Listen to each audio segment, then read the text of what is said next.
Before we begin, there is something important I want to clarify. This lecture was not created to accuse a particular person. It is not a guide to identifying enemies, nor an invitation to distrust those around you. Instead, this talk exists for a different reason. It was created because too many organizations collapse in the same way. Yet we continue to explain those collapses using the language of personality. We say things like, if only that one person hadn't been there. We were simply unlucky. It was a bad hiring decision. These explanations are comforting, but they are also dangerously misleading. If you examine history even briefly, if you look at philosophy with a bit more depth, and if you observe real organizations with a colder, more analytical eye, you begin to realize something unsettling. The collapse of organizations is rarely the result of a single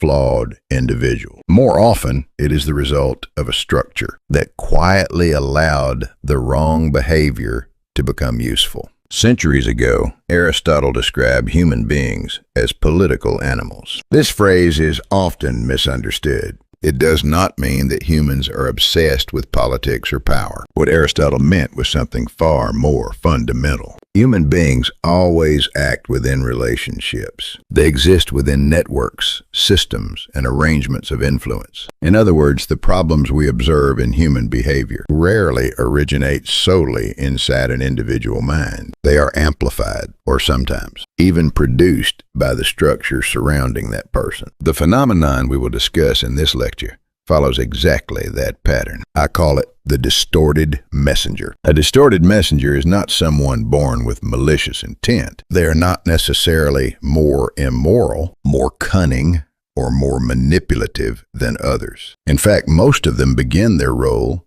almost accidentally. But there is one condition that always exists when such a person rises. Three structural elements quietly converge. First, a system that does not question their presence. Second, a flow of communication that never challenges their intervention. Third, a silence that finds it convenient when someone else speaks on behalf of everyone. When these three conditions appear at the same time, the distorted messenger becomes something surprising. They become necessary. And once that happens, an organization loses one of its most important questions. Instead of asking, what is true? Who is responsible? The organization begins asking different questions. Who said that? Who delivered the message? Who explained the situation? At that moment, distortion is no longer an individual problem. It becomes a function of the system itself. That is precisely the point this lecture aims to examine. Why do certain types of individuals appear again and again in failing organizations? Why do leaders often say, I only learned about this too late? Why do employees slowly reach the conclusion that speaking up will change nothing? These patterns are not primarily moral failures. They are failures of institutional design. For a long time, organizations have focused on selecting good people, but philosophy has warned us for centuries that this approach is dangerously incomplete. The ancient Chinese philosopher Han Feizi offered a striking observation. If a state is governed by trusting individuals, disorder emerges. If it is governed by clear systems and rules, order appears. The rules he described were not merely punishments. They were structures that regulate flows. Flows of authority, flows of information, and flows of responsibility. Distorted messengers do not dominate organizations by controlling people. They dominate by controlling communication flows. They influence who meets whom. They shape which messages pass through and which ones disappear. They determine which emotions become labeled as the atmosphere of the organization. And this lecture is an attempt to dissect that moment. The moment when control over communication quietly transforms into control over power. In this particular chapter of the series, we focus on the later stages of that transformation, specifically the stage where distorted messengers move toward the center of the organization. This stage can be described through three processes: the consolidation of influence, the institutionalization of their role, and the survival mechanism that allows them to remain indispensable. At this point, something remarkable happens. They no longer appear to be the problem. Instead, they begin to look like the only person who can hold the organization together. And ironically, this is precisely when the organization becomes most vulnerable, because by then, the system has already lost its final alarm signal. It can no longer hear the warnings that once protected it. This lecture is meant for leaders, but it is also meant for individuals who have experienced a strange, unexplainable discomfort inside organizations. Perhaps you have felt something like this before, a situation that felt wrong but was difficult to articulate, a structural tension that seemed dangerous to mention aloud, a frustration where responsibility was never clearly visible. This lecture attempts to give language to that intuition. From this point forward, we will examine several signals that reveal the presence of distorted messengers within organizations. We will analyze how they gradually accumulate influence, how they reshape relationships between leaders and members, and why the long-term consequence of this structure is often the slow disintegration of the entire institution. Let us begin with one of the most revealing signals.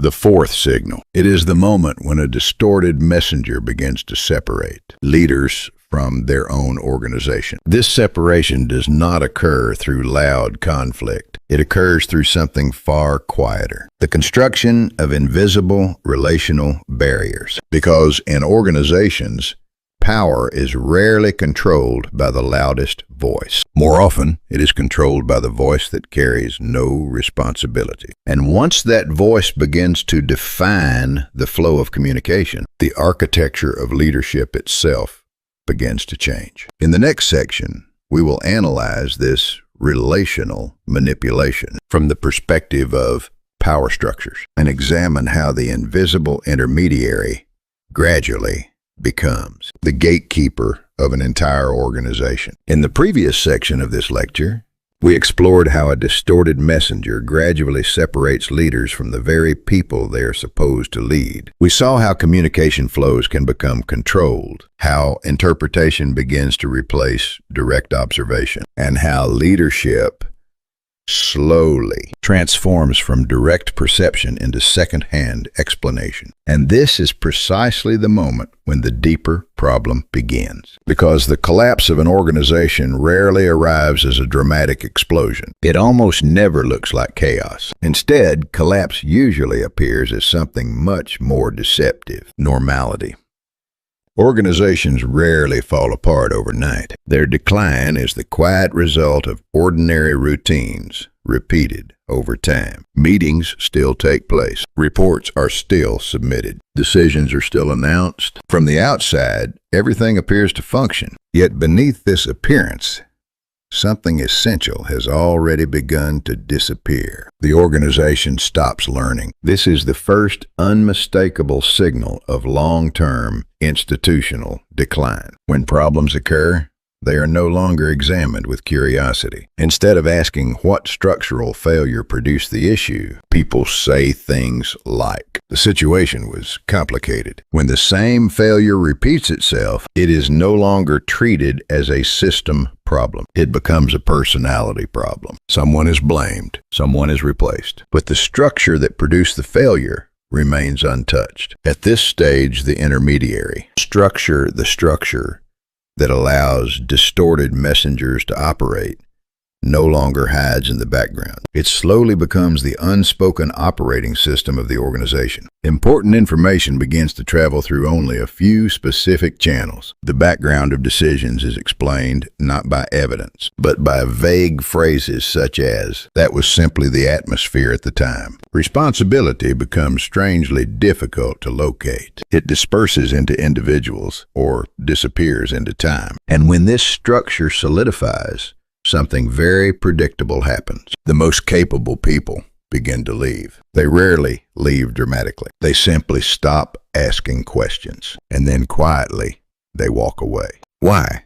Because competent people have a particular psychological instinct. They look for clarity. They want to know who makes decisions, who takes responsibility, what counts as evidence. But within an intermediary structure, none of these things are clearly visible. And when clarity disappears, Capable individuals recognize a structural ceiling. They understand that no amount of personal effort can overcome it. So they choose exit over resistance. Ironically, while capable people leave, the environment becomes increasingly stable for distorted messengers. Within such a structure, they enjoy three remarkable advantages. First, they influence decisions without formally owning them. Second, their informational power remains intact. Third, when problems arise, they become the very people who can explain what happened. And the more confusion spreads within the organization, the more indispensable they appear. Gradually, the organization begins to change shape, not through a sudden transformation, but through subtle drift. Average but passive individuals become the majority. Risk-taking slowly disappears. Innovation begins to feel dangerous. Eventually, the purpose of the organization quietly changes. Performance is no longer the primary objective. The real objective becomes something else: conflict avoidance. Maintaining emotional stability becomes more important than pursuing truth or improvement. At this point, something even more dangerous happens. The organization no longer recognizes the intermediary structure as a problem. Instead, a new sentence begins to circulate naturally. Without that person, nothing would work. But this statement is not evidence of organizational health. It is evidence of dependency. A healthy organization is one that can function without any single individual. When an institution cannot operate without one particular person, it has already failed structurally. At this stage, leaders face a difficult choice, and in reality, only one effective option remains: not replacing individuals, but redesigning the structure itself. This is rarely an easy decision, because by this time, the intermediary structure has already captured something deeper than procedures. It has captured relationships and emotions inside the organization. Many leaders hesitate at this moment. They hope the situation will correct itself. But organizations do not heal passively. Without structural intervention, decline continues slowly, quietly, and with increasing certainty. Which brings us to the central question of this lecture. If distorted messengers are not primarily personality problems, what should organizations actually change? The most common answer is also the most mistaken one. People often say, we must make sure we never hire individuals like that again. But this approach is both unrealistic and dangerous, because distorted messengers are not a specific personality type. They are a functional role that emerges whenever structures allow it. Therefore, the task of an organization is not to filter personalities. The task is to remove the structural conditions that allow distortion to operate. Let me briefly outline several institutional design principles that can prevent this problem. The first principle is straightening the flow of information. Whenever information must pass through a specific individual before reaching its destination, the structure is already vulnerable. Reports should travel through the fewest possible layers. If someone says, I will summarize it and deliver it, the original message must always accompany that summary. The messenger must be understood not as the owner of information, but merely as its pathway. Once this principle is implemented, distorted messengers lose the ability to accumulate informational power. The second principle is alignment between decision and responsibility. Distorted intermediaries thrive where decisions and accountability are separated. Whenever these three roles blur, the person who proposed an idea, the person who approved it, and the person who executed it, an intermediary structure automatically begins to grow. Every major decision must clearly record three facts: who proposed it, who approved it, who is responsible for its outcome. These records are not tools for punishment. They are safeguards against distortion. The third principle is the direct handling of conflict. In many organizations, saying, "Let me pass that message along for you," is considered polite. But that phrase is often the birthplace of intermediary power. Conflicts should be addressed primarily between the actual parties involved. Mediators may exist, but their role must be temporary and formal. A mediator should facilitate dialogue, not produce conclusions. Without this boundary, mediators slowly become rulers. The fourth principle concerns collective emotions. Few expressions are more dangerous inside institutions than phrases like, "Everyone feels this way." The atmosphere is like that. These statements should always trigger questions. Who exactly is everyone? How many people are we talking about? Has this been formally confirmed? Emotions deserve respect, but they must never become the basis for institutional decisions. Facts and records must remain the foundation. Finally, there is one principle that distorted messengers fear above all others: direct observation by leadership. The moment leaders rely exclusively on interpreted reports, power has already shifted. Leaders must intentionally reconnect with reality. They must speak directly with people. They must ask questions themselves. And they must hear original voices, not secondhand summaries. When leaders consistently practice direct observation, intermediary structures naturally weaken. Ladies and gentlemen, no organization is composed entirely of virtuous people, but organizations can be designed with virtuous structures. Distorted messengers grow in structural gaps. Remove those gaps and their power disappears. As we conclude this lecture, there are a few principles worth remembering.